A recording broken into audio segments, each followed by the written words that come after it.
কে দিছে রে ওটা?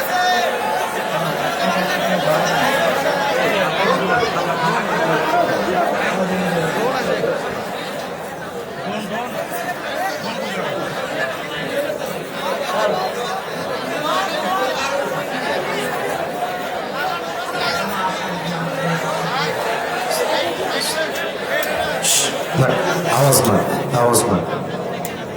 আপনার খেয়াল করছে এটা সোজা এসে এখানে আমার ঘাড়ে এসে পুরো এই যে পাখাটা লাগছে, মনে হচ্ছে আমার ব্লিডিং হবে, কিন্তু আল্লাহর রহমতে আমার হবে কাটে নাই।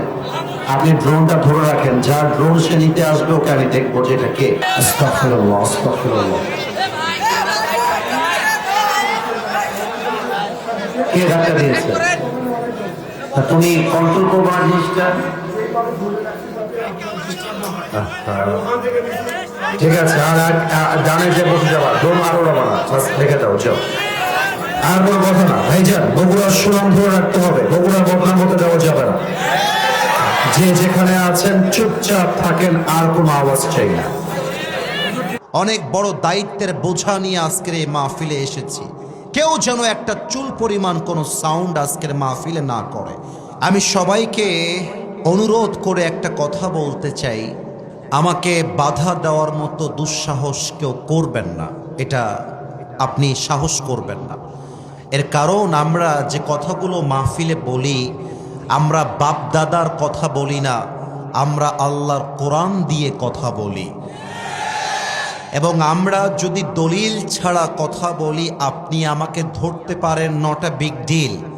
বাট আমি যদি হক কথা বলার জন্য আপনার বিরুদ্ধে যায়, আর আপনি যদি আমাকে দলের বিরুদ্ধে যাওয়ার জন্য আক্রমণ করতে আসেন, আপনি যেই হন, যুবকরা কিন্তু আপনার পিঠের চামড়া একটাও বাকি রাখবে না বগুড়ার ভাই।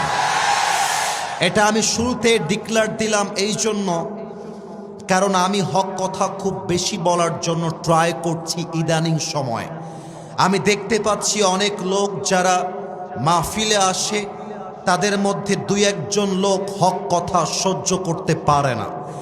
তাদেরকে বলতে চাই, প্রিয় ভাই, তুমি মাথায় রাখবা, এটা 5 আগস্টের আগের বাংলাদেশ নয়, এটা 5 আগস্টের পরের বাংলাদেশ। এখানে আমরা হক কথা বলবো বুকের পাটাকে উঁচু করে। আরে আমরা বিশ্বাস করি, আমাদের শহীদ ওসমান হাদি শিখিয়ে দিয়ে গিয়েছে, বিড়ালের মতো 500 বছর বেঁচে থাকার কোনো দাম নাই, বাঁচতে হলে সিংহের মতো 1 ঘন্টা গর্জন দিয়ে আমরা বাঁচতে চাই। শহীদ ওসমান হাদি যদিও বা সে পৃথিবী থেকে বিদায় নিয়েছে, শহীদ হয়ে গিয়েছে, তবে তার চেতনা এখনো মরে যায় নাই।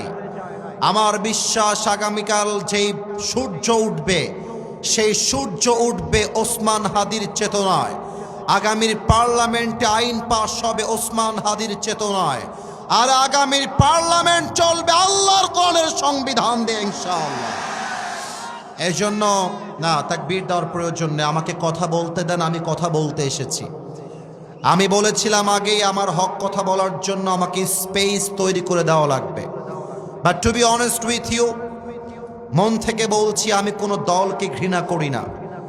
আমি প্রত্যেকটা দলের ভালো গুণ যেমন বলি, খারাপ গুণটাও বলে দেই, যাতে করে তিনি শুধরে যায়। তবে আমরা চাই আগামীর বাংলাদেশ হবে বিভেদের বাংলাদেশ নয়, আগামীর বাংলাদেশ হবে ঐক্যতার বাংলাদেশ।